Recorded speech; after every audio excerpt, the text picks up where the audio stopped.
Facts and legends about mermaids. Tale as old as time. The first remembered tale of a mermaid comes from 1000 BC in Assyria. The mother of the Assyrian queen Semiramis fell head over heels in love with a shepherd and accidentally killed him.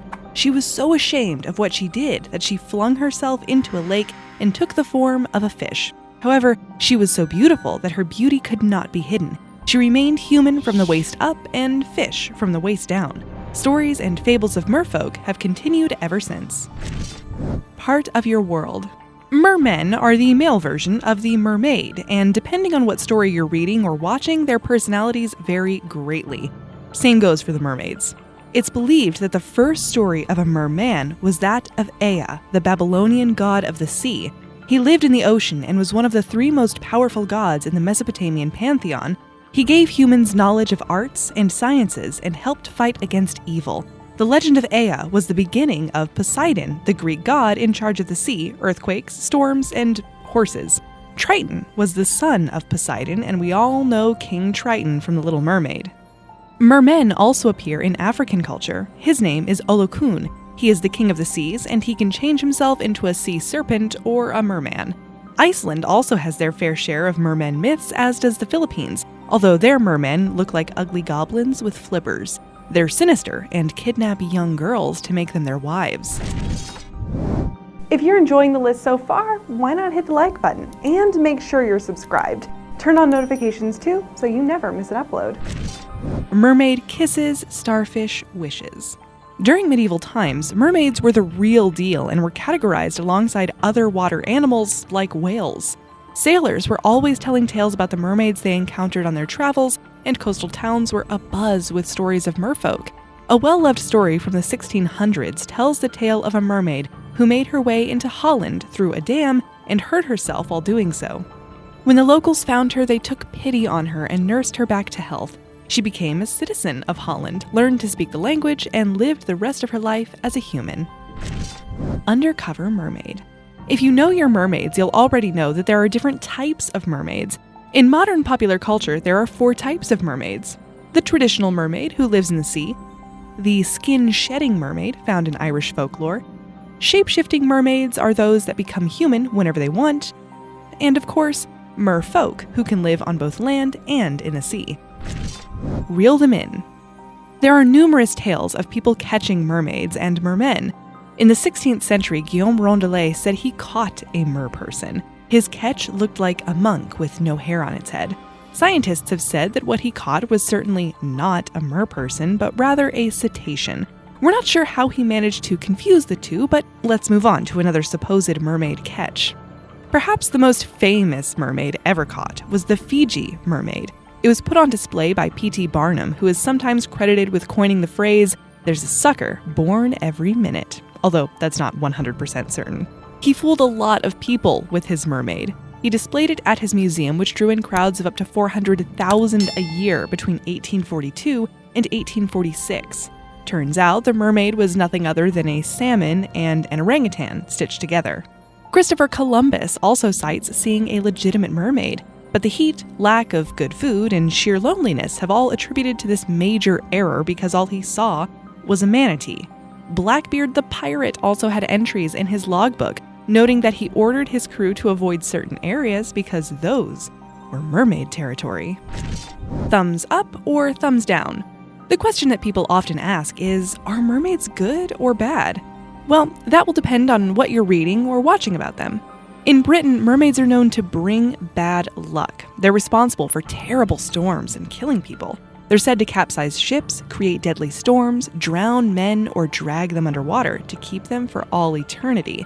On the other hand, mermaids have been documented as bringing good fortune to people too.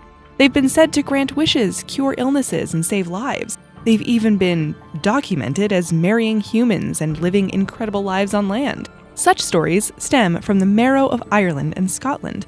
Merrows are the mermaids featured in Irish and Scottish folklore, and they are not only beautiful, but gentle, kind, and modest too. Merrows are said to wear a magical cap which helps them transition from land to sea.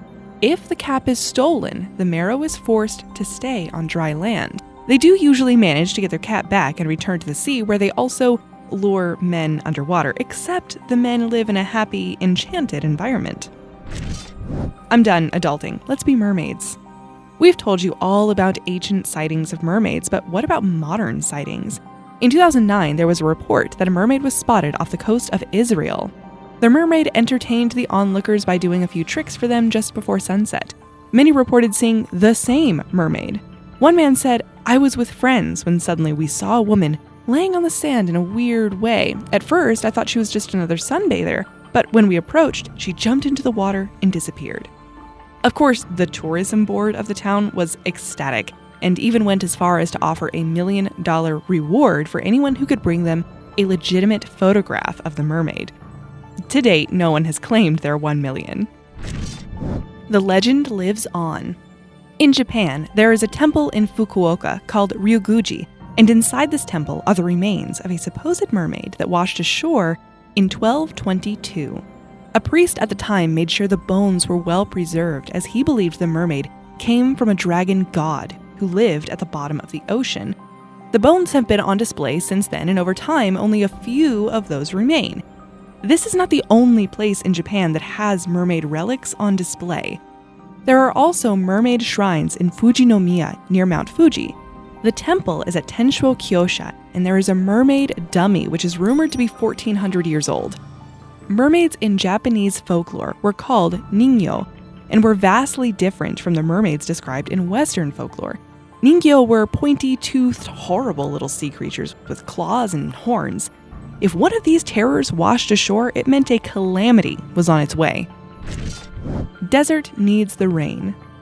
When you think of Africa, you think of vast amounts of open desert space with maybe little water. You think of the Big Five and beautiful sunsets. Mermaids feel a little out of place in an African setting. However, Mami Wata is the African version of the mermaid, and this water spirit is well known in West, Central, and Southern Africa. She's more than just a legend when you think that in 2012, workers building dams in Zimbabwe refused to continue their project because they claimed that the Mami Wata was harassing them from the water.